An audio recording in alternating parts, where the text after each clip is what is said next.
Well, my presentation is not exactly that definitive at this time. This is still, yeah, Okay. the campaign is not yet started, and many still are negotiating even for the top positions. Yeah. So this is not really something that we can say with certainty. I'm still waiting because he's still listed as the candidate for presidency of the PDP Laban. Although I've heard news, I think earlier today, Yeah. that he has agreed to back out of the race. But since what I mean is that things are still fluid, we cannot yet say with certainty who will be the tandem, who will be the list voters, and we cannot make an assumption on the relative strength. This is still um, very much early in the game.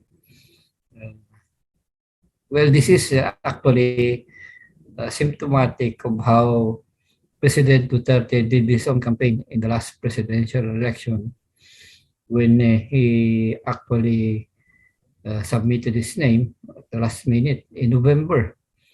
And what is happening actually today, I think this will always be the pattern in the next elections, that there are still negotiations going on even during the campaign. And we cannot say with certainty who will really be fighting against each other. This has been the result of the weakening of the political party system in the Philippines as a whole. In fact, in these elections, nobody or no organization or political party has actually applied for the top positions. Even Vice President Leni Robredo uh, brought her name as an independent candidate, not as a Liberal Party, uh, which she is actually the president of the Liberal Party. And this has been the pattern in this election. So we can only present the trending that has already concluded at this time, while I'll try to point out what we are still waiting for in the coming days, if there are uh, negotiations that can be concluded at that time. Anyway, to present, I think the more important thing that you would like to hear is with regards Mindanao vote. Uh, you can only understand the role of Mindanao within the context of the national vote itself, meaning we need to point out how a larger percentage, first, the Mindanao vote compared to the national vote, and then we need to assess, is that Mindanao vote a solid vote? Yeah. Meaning at least a big percentage of Mindanao vote would be solid for a candidate. It will not be divided among the candidates. And lastly, of course, what are the issues that concerns Mindanao people uh, as it pertains to national uh, issues? And I would like to start off uh, with something. We have another Mindanao candidate, just like President Duterte when he ran. That was the first election that a Mindanao candidate won. But this time around, the candidate coming from Mindanao, it's only Manny Pacquiao, uh, who is still running for the presidency. Uh, Everybody thought that Inday Sara Duterte would actually become a presidential bid, but she opted to be a vice presidential candidate, not a presidential. So you have these two personalities coming from Mindanao, and all others are basically from Luzon, uh, which is actually expected in so many elections in the past.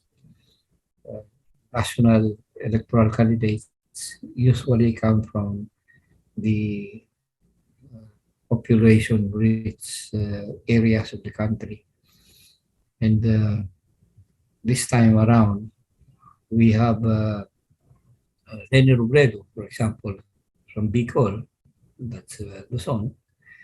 We have Visco Moreno, who's from Manila.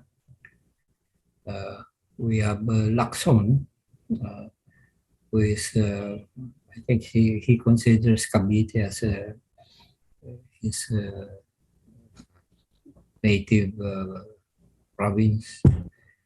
And we have Visco Moreno.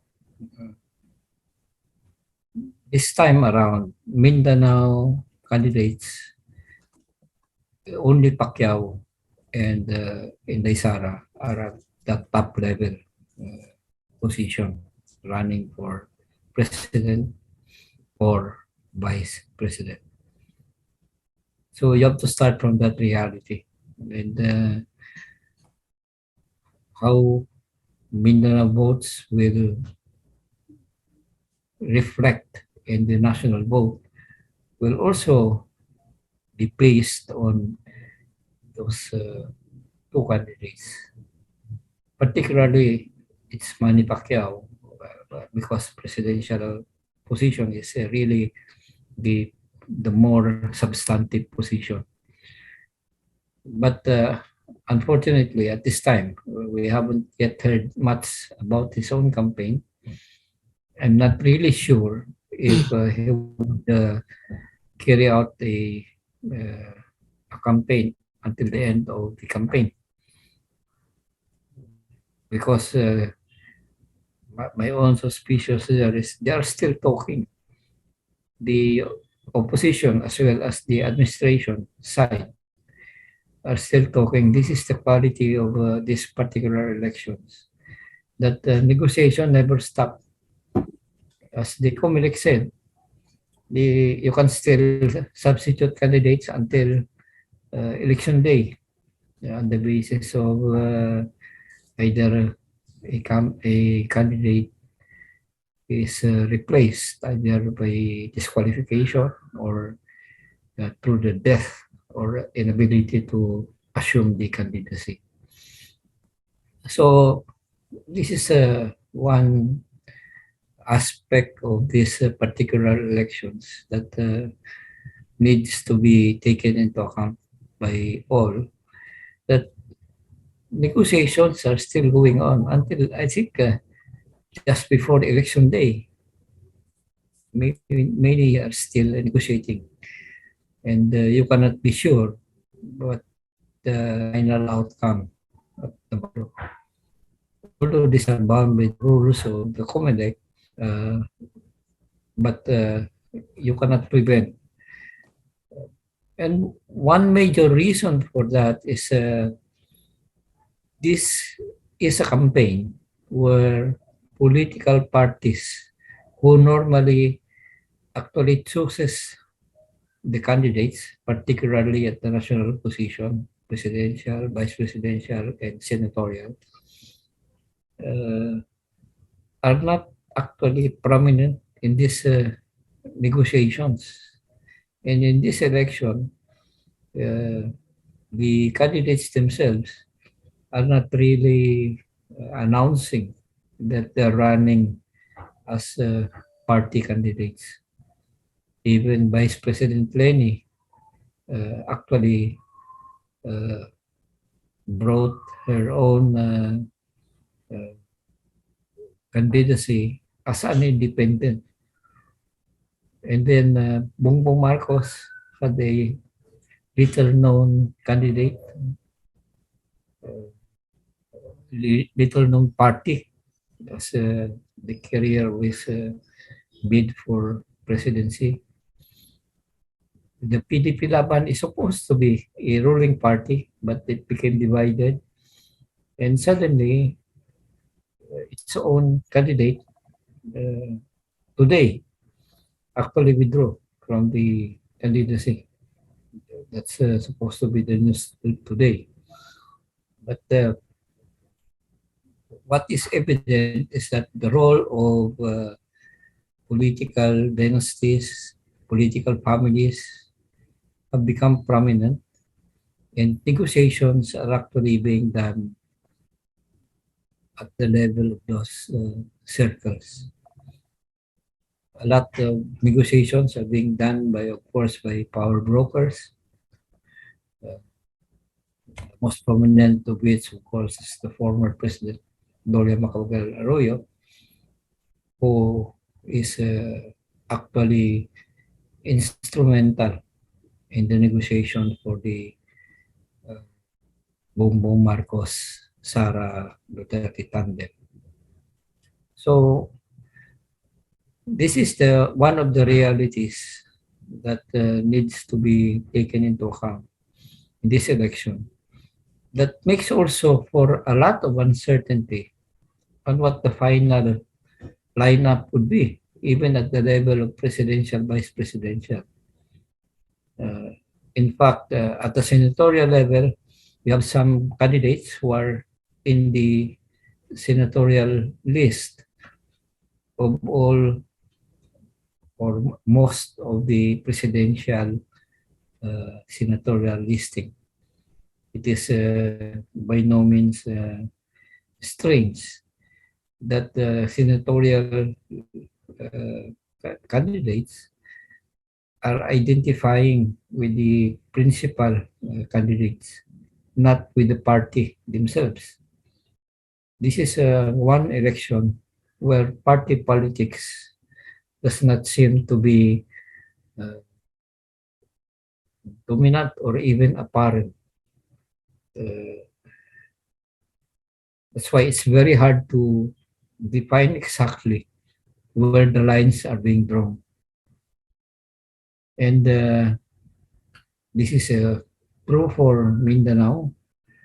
Uh, Mindanao cannot be considered as a single entity in this election because all the candidates, presidential and vice presidential, have their own base in Mindanao. And since there is no strong parties, then all these candidates would have their own bases in Mindanao, as well as in other regions. And it's very hard to determine actually how the votes will add up, not only during the campaign, but even in the actual election itself. A lot of organizations that are participating are not identifying as political parties. So that's the first thing first.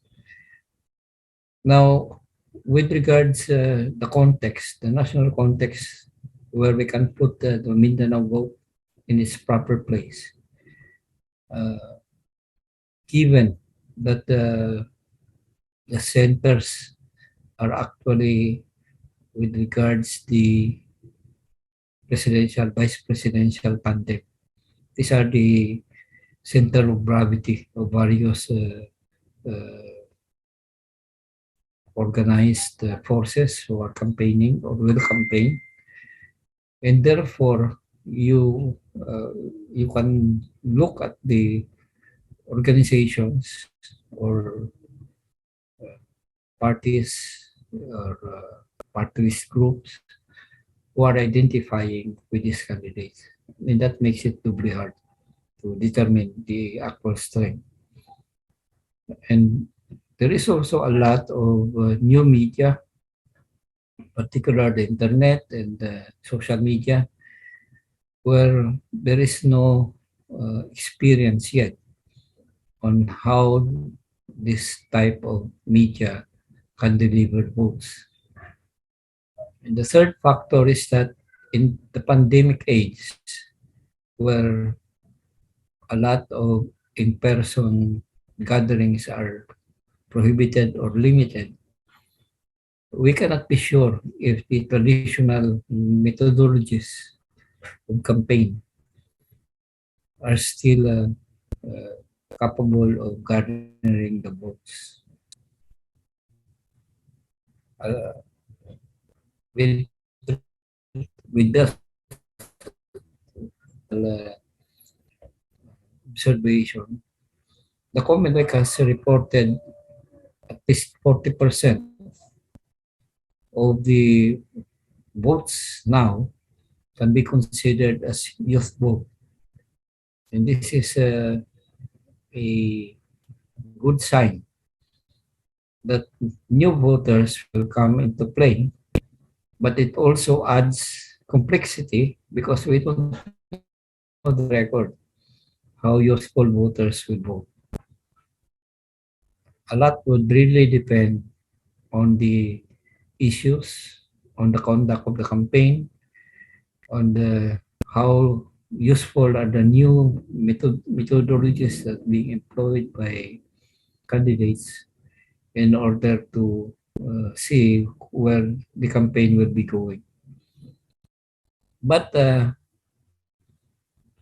one thing you can be sure of is that organizations or vote bases actually are still there.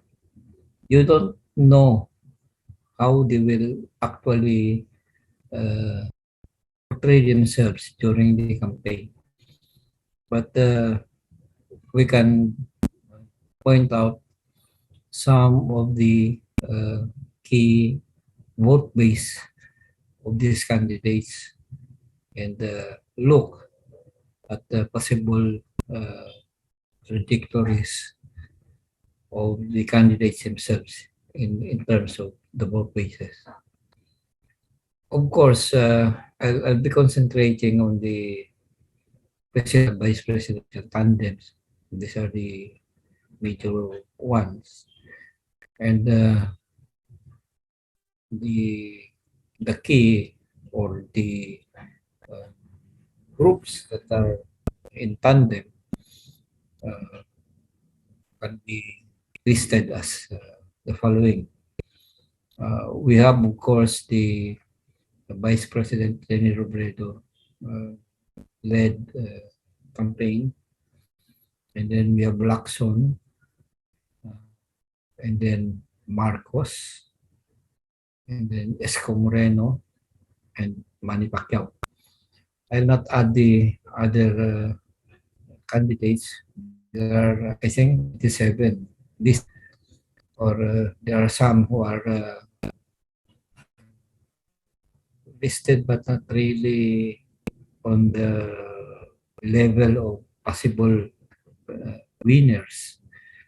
So I'll not anymore tackle them. I'll stick to those that I've named because these are the ones most probably are in a position to win the vote. And the first group there, of course, is Vice President Lenny Robredo. And she is actually the president of Liberal Party and the choice of the quasi-grouping One Sambayan. And basically, this is a opposition can be considered as the opposition at this time. And are actually already preparing. They have shown their strength in the when she had her candidacy submitted. Right after that, they had a nationwide mobilization in various areas, and that can be considered as a major candidate at this time. Then you have the Bongbong Marcos and Sara Duterte as tandem. Is coalitional tandem. The ones that are negotiating with each other. And one of the key mediator there was former President Gloria Macapagal-Arroyo, which eventually delivered the tandem Bongbong Marcos and Sara Duterte as vice president. And despite, I think, the non-participation of the president, because I consider the appearance of Senator Bongo as a PDP Laban presidential candidate as something of which the president has a hand in. And there have been talks of non-participation of the president in the negotiation. But it may be possible that there is already agreements because this last report about Senator Bongo withdrawing his presidential bid can only mean that the PDP Laban is accepting some other arrangement. I don't want uh, to to say it. We'll wait for the announcement or president himself. I think make his own announcement on the matter. But certainly, the Marcos Sara Duterte tandem can be considered as the next major candidates for presidency and vice presidency. And we still have to wait for the official announcement on the party actually, because I don't know if they have agreed to form a party or to for them both to be in a party. So far, there has been no official announcement, but certainly the tandem is already being proposed in social media and other venues. The problem here is that it's not which is the ruling party, Duterte, and we have to wait how this this will end up. No announcement yet, but certainly on its own level, the Bongbong Marcos Sara Duterte tandem is already a major tandem in the sense that it can be listed alongside the Robredo tandem. The third tandem here is Lacson and Soto, which is not a party actually.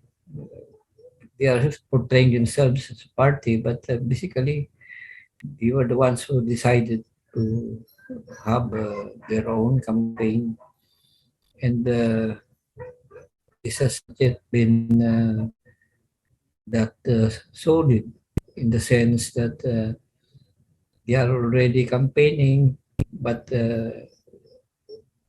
this everybody is still waiting for the Marcos Duterte candidate to wait before basically doing any judgment on presidential, vice presidential race. But certainly, they are already going out to the provinces, having their thing, uh, their campaign. But there is as yet no substantial uh, projection of any political strength. So this is a bit question questionable in terms of the capability to win this particular tandem. Then we have the Isko Moreno uh, tandem also.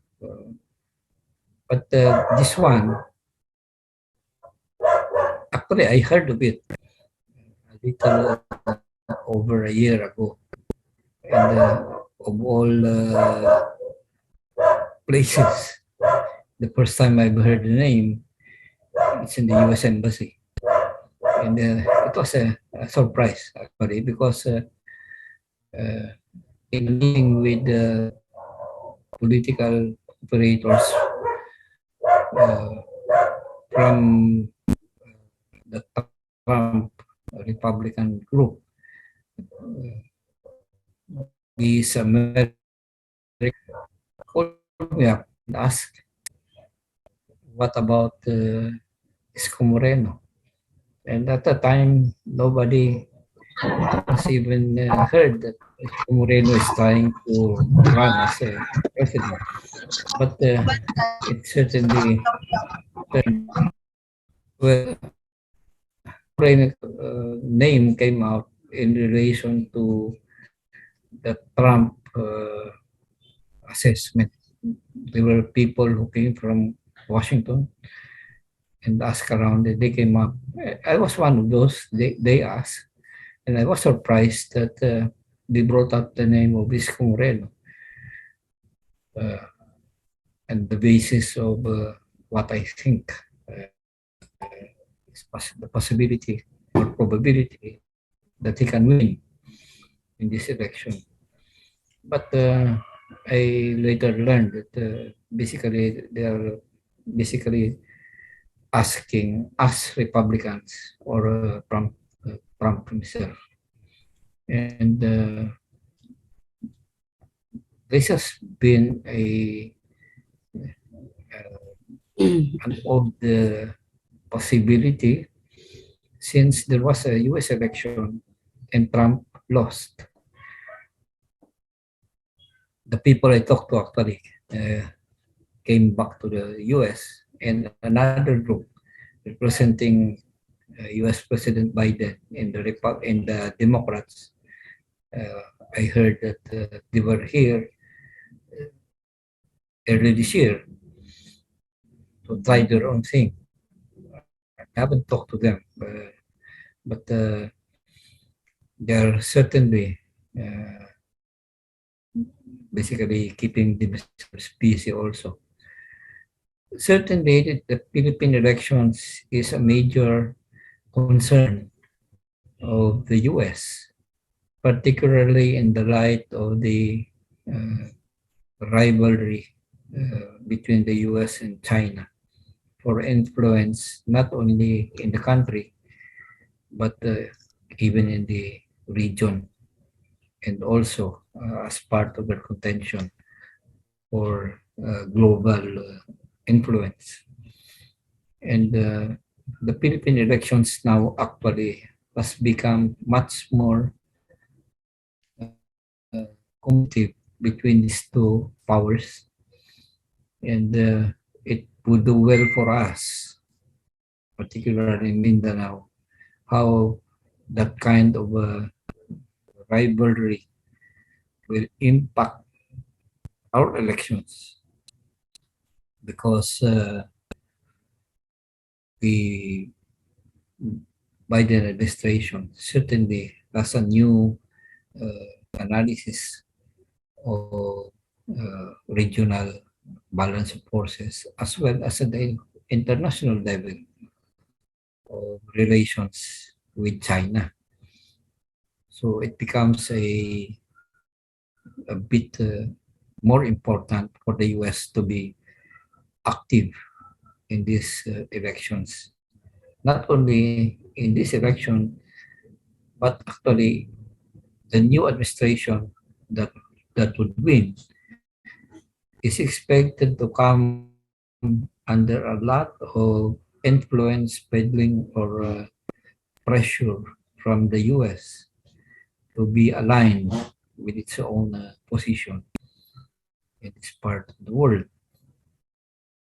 That's why you cannot expect that this election will be truly independent and our our only concern. These two powers are expected to do their thing to influence the outcome of this election. I'll come back to that later. But certainly, if you're talking Democrats, uh, most probably, I'm not really sure, but this is the record before. Democrats are usually favoring the uh, Liberal Party or those that are close to the Americans at the time. And I'm expecting that they would go for Lenny at this time, but nobody can be sure because we don't know yet how they will really confront themselves, even if they do want to be known to be supporting a candidate. But certainly, one thing that the US would make sure is that the new president would be uh, somebody who would be close to them, not to the Chinese. So those are the basic lineup. We don't know yet how they will campaign, but certainly the issues of these elections has a new factor. I am referring, of course, to two factors which will become issues not because the candidates are treating them as issues, but because these are issues which they may discuss or not, but the voters will certainly be waiting for candidates to be or to declare their own positions. I'm referring to two major issues in this election. One is, of course, the pandemic. Everybody has a problem with that, and the second, related to the first, is the economic crisis because of the various measures that the government was forced to conduct. The Philippine economy uh, slide slid down to I think negative 9.5% from a positive of 6.5% from year 2020. And NEDA is projecting at least 10 years before we can recover from that economic crisis. What does it mean? That the new president, the next 6 years, will be still within the context of trying to recover to pre-pandemia uh, status. There is no question of achieving a more positive growth, but key question that he or she, whoever wins, will have to face is the question of recovery. That's only 6 years, and the pandemic and economic crisis will still be there even at the end of the term. So that is a major question of the winning candidates.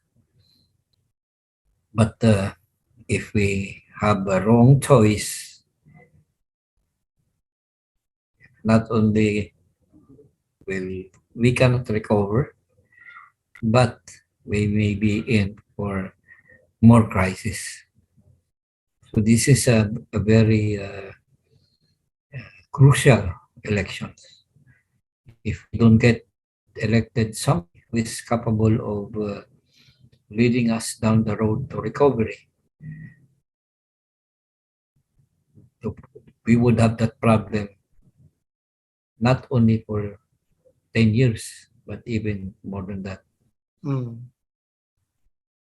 So that is a key issue, and it's not something which candidates can simply, put forward as something that they can actually solve. The key here is not to go down further down the road to crisis, but actually leading the road to recovery, making sure that we can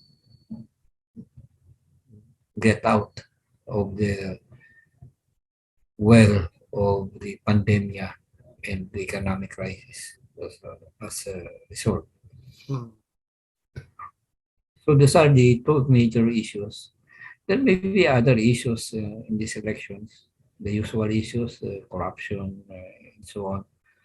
But I'm putting forward these two issues as something which, even if the candidates don't have much to say or have any ideas, people would really be trying to get them to speak or to put something on the, because these are issues which are basically issues of the people.